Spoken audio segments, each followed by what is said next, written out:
Hello YouTube, this is Zach, and today I'm going to be talking about Zhou Shen. This is a request from one of my students who suggested that this would be someone that I might be able to do an interesting little deep dive on. Apparently this singer is a Chinese singer. He is a countertenor, and so that's going to be really interesting. Hopefully I can give you guys some insight on the way that being a countertenor works to some extent. I'm not a countertenor, but I've done a lot of falsetto and head voice work, and I've learned quite a bit about the processes that countertenors will use, or anyone who kind of hangs out in the upper end of the voice a lot. So let's go straight for it. This is never enough. Let's see what this is all about.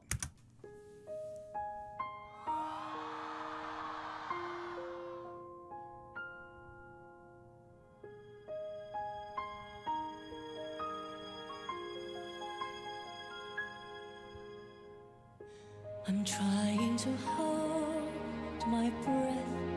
Interesting. Let it stay this way. Can't let this moment end. You set off a dream in me. Huh.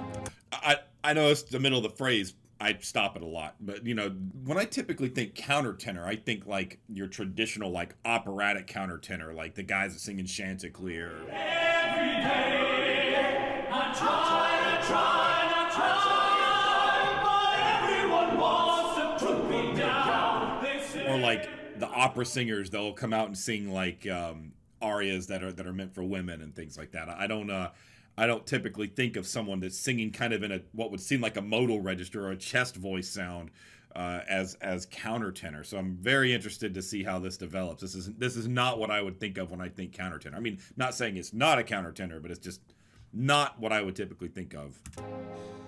Getting louder now. Can you hear it echoing? Take my hand. Will you share this with me? 'Cause darling, without you. Yeah, this is a very effeminate voice, and I try to be careful about how I talk about these topics because we're kind of in a culture these days where people will bite your head off if you say the wrong thing about the wrong topic. But it's very uncommon to hear a voice that's this naturally high with a masculine vocal structure. If I look at like for example, you can see the larynx here when you see like the Adam's apple, you can see the larynx. I'm really trying to pay attention to the position of it because a lot of times the timbre of the sound is going to be directly related to the position of the larynx. So like if my larynx is like if I stuff it up more, it's going to kind of have this quality when I speak. But if I lower the larynx down, it gets this richer, darker, deeper quality. So I haven't been able to exactly tell yet, but what I'm looking for here is the position of the larynx relative to what the timbre does when he sings. I'll keep watching, and if I see something, I'll let you know. But that's mostly what I'm looking for when I hear these types of like almost effeminate timbres for men that theoretically have a more masculine physical, muscular, and laryngeal structure. Oh, the shine of flowers. Like, sorry to stop it again. You can like see me craning in, like I'm trying to look. I can't really tell. It's hard to see. Spotlights, all the stars we steal from the night sky will never be enough. Never be enough. Excellent control of the motion up to the head voice. No. I mean, already that's high enough for me just at the beginning of the note. I'm in my head voice when I start out, but I think Joe is also known as Charlie. Maybe people refer to him as Charlie, so maybe I could say Charlie. So I know I can pronounce it correctly. So Charlie is clearly singing in the chest voice, which some people call it the M1, the modal registered chest voice. There are all sorts of different terms for it, but clearly he's singing in the chest voice here, and in this specific phrase that he just sung, you can hear him kind of flip up into the M2 or the head voice or the falsetto. People use all sorts of terms for it. Quick side note, some people will say that terms like falsetto are like antiquated or bigoted or I don't know. They'll use terms that related to the word falsetto, like there's some kind of problem with the term. I, in all of my collegiate study and all the time I worked with people with PhDs and people in the academic world, I've never heard anybody say that the term falsetto has any kind of problematic attachment or connotation with it at all. So when people say head voice, when they say M2, when they say falsetto, just think of that stuff as all like the range above the chest voice. Once your thyroarytenoid muscle, which controls your speaking voice, lets go of the engagement, and the cricothyroid takes over more and is more of a, or the CT muscle is more predominantly engaged in the production of the sound. That's your head voice, or your M2, or your falsetto. Just try to think of it all as the same, and don't let all this random terminology get you too mixed up, because it's a lot simpler than I think the current state of vocal instruction and vocal language would lead you to believe that it is. It's a lot simpler than that. So he's clearly moving up into the head voice. Let me go back a second. You can hear, if you hear these little like flipping sounds, it almost sounds like a yodel, sort of slightly like yodeling. That's him moving up into this M2 register. That right there. That. Every time with the when he moves up to the second note in the word enough, the second syllable, that's him moving up into the M2. Really smooth, consistent motion. Some people struggle with that a lot. It's one of the most common questions that I get from people is how to make the transition, how to move from the chest voice to head voice. I made a video about it not too long ago, my vocal snake oil series you can check out for a little bit more of an explanation as to why it might not be the most important thing to focus on at the beginning, but it's still worth checking out, worth looking into. Towers of cards are still too little. This hands can hold the world. Okay. Oh man, I thought I had a view on it, but yeah, it still can't really see. The little never be enough. Yeah, that larynx would give me a huge clue as to what's actually going on here. You know, the motion. What I hear, my ears tell me, what I see visually is that there's definitely a lot of M1, a lot of chest voice. But the larynx position is going to tell me how that sound is being produced. I just need to see it. I haven't been able to get a clear view on it yet. Never be enough for me. Yeah, so I'm a little bit torn about that because like that moved up and he stayed in the chest voice.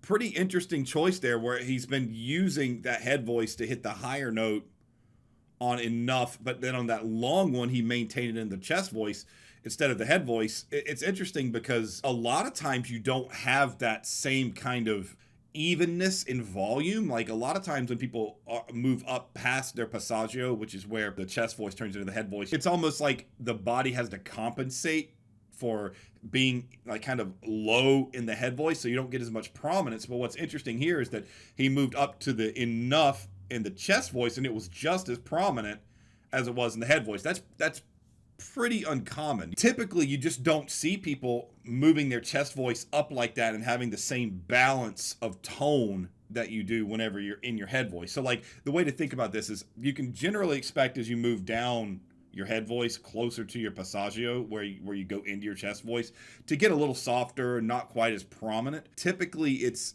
going to sound a little weaker, but in this case the flip up that he uses on enough earlier into that head voice is just about as prominent as this longer held enough that he keeps in chest voice. If you listen to it again, you can see that when he goes up to the note, it's completely prominent just like it was before. And it's interesting how he can just sort of interchangeably choose the register that he wants, and he's got the same amount of control and presence on the sound in either case. Check it out again. Right here. Wait, not yet. There. Yeah, he sung that same note in head voice a while ago, and it was equally prominent. Just really interesting. It shows that he's got a lot of control over that little middle section of the voice where things want to switch around. That's a very, very difficult skill to develop, and it's something that I have students ask me about all the time. I would say that half of my voice lessons with people consist of helping people with this very specific range of their voices. Real quick, I hope you're enjoying this video, and if you are, please give it a like and subscribe. That will help me so much. Also, I do offer voice instruction. I am a professional singing teacher, and I offer voice instruction through my Discord server, so I highly encourage you to join. That's where my entire community is. That's where all my students are. We do weekly vocal workshops. I do free vocal assessments for all incoming students, and it's just a really good place to be. I also do offer a Patreon if you want to kind of get a little bit more of a bird's eye view on the things I do, get early access to the videos and things like that. But yeah, please join my Discord server. I'd love to see you there. Hope you enjoy the video.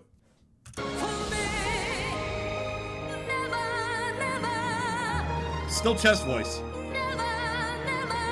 Yeah, this is still definitely a thyroarytenoid dominant sound, which means that that's the chest voice. When I talk about thyroarytenoid dominance, I'm talking about the muscle that controls the chest voice, or is kind of the most active, most functional muscle when you make a chest voice type sound, and that's definitely more engaged here on these higher notes here for sure. There's not as much cricothyroid or CT engagement. It's mostly chest voice sound.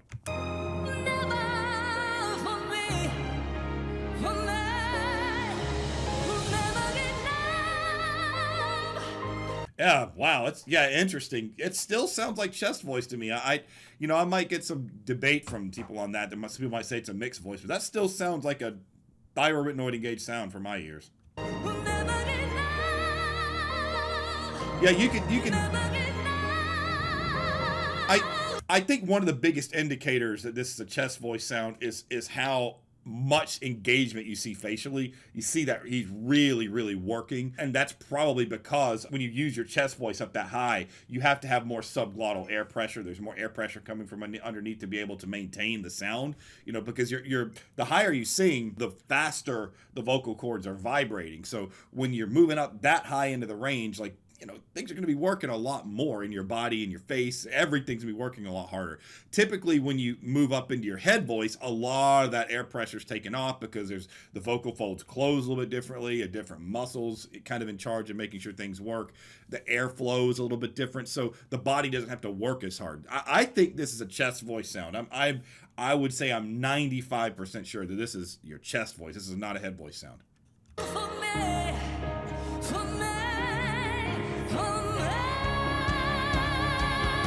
Yeah, still chest. Yeah, chest. I think it's chest voice. I think this is chest voice.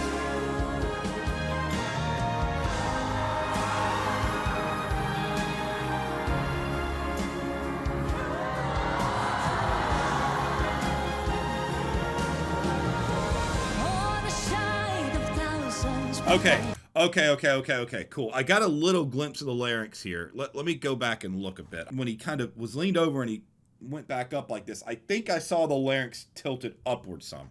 I'll see if I can pause on it to give you the example.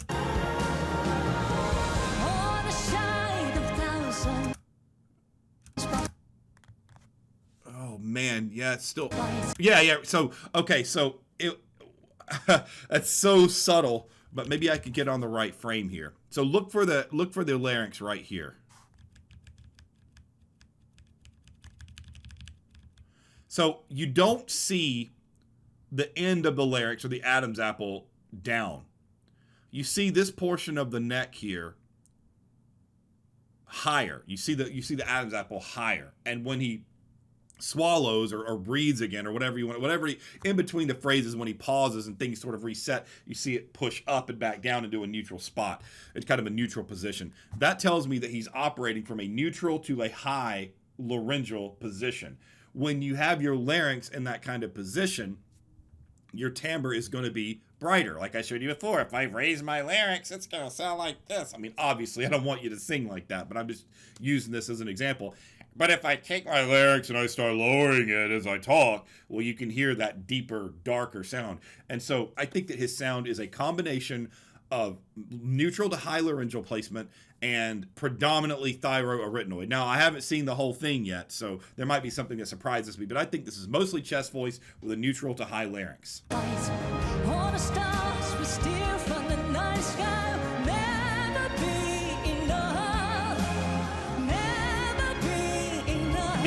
Yeah, great. Yeah, look at that. You can clearly see the larynx up. Because if it weren't, then this entire structure, you wouldn't be able to see that. That would kind of be like almost like a, I don't know if you can see it from the side. I'll try to show you, but like watch here. Larynx is here. When it moves down,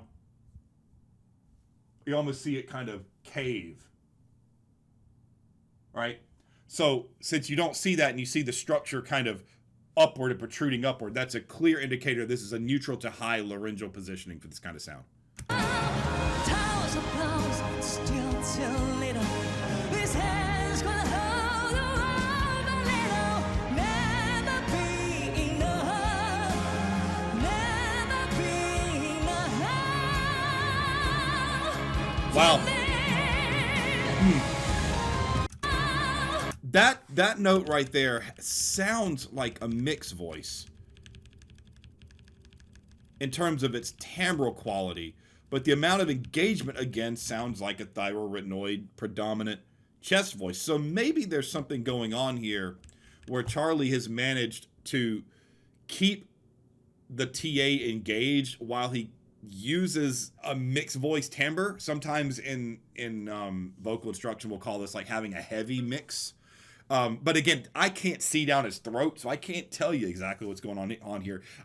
I would even go so far as to say that he's a little bit of an anomaly. Like what he does is a little bit unique because you just don't hear this kind of like bright, I wouldn't say thin, but bright, kind of shiny, metallic timbre in tenors up in this range, still in the chest voice. It's pretty unusual. Not unusual in a bad way. It's just not a typical sound you'd get from a tenor.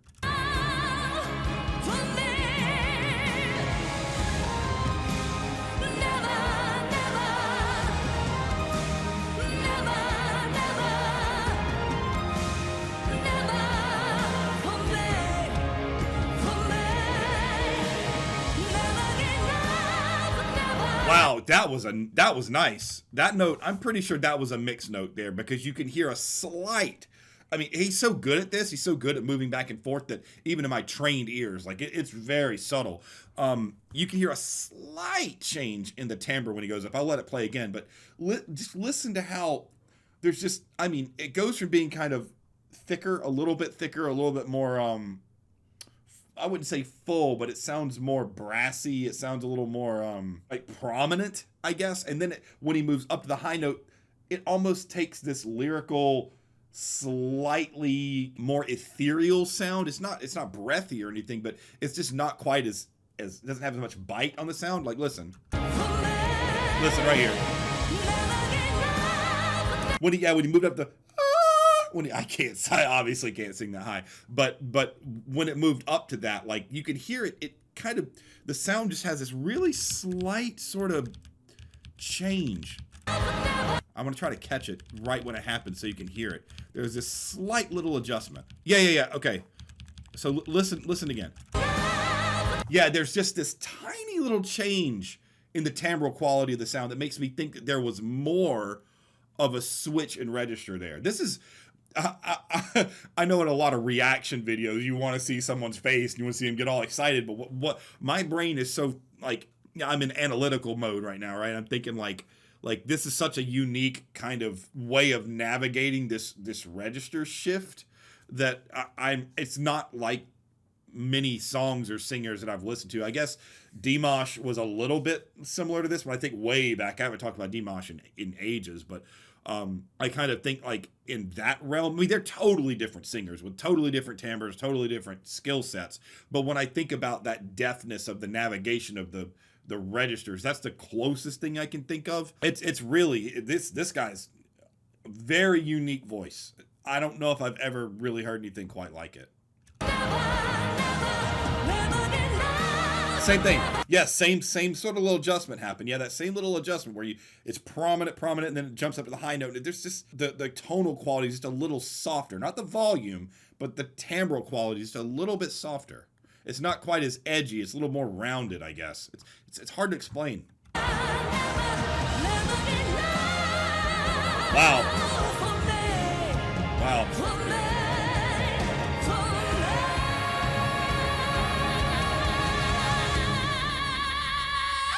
Woo, that was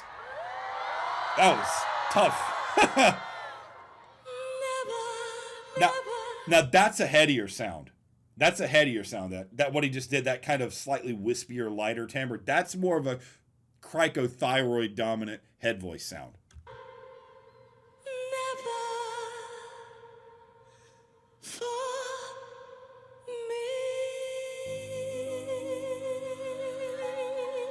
Yeah, excellent, excellent control of those, the all that space in between the registers.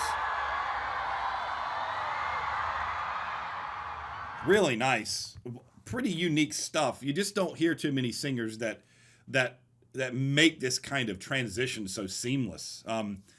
It kind of defies a lot of the conventions that we talk about with singing technique and things like that, because so much of what he was doing just sat right in that little space where the lines are blurred. But I would say overall, I would say that his sound predominantly was chest voice, predominantly, not always.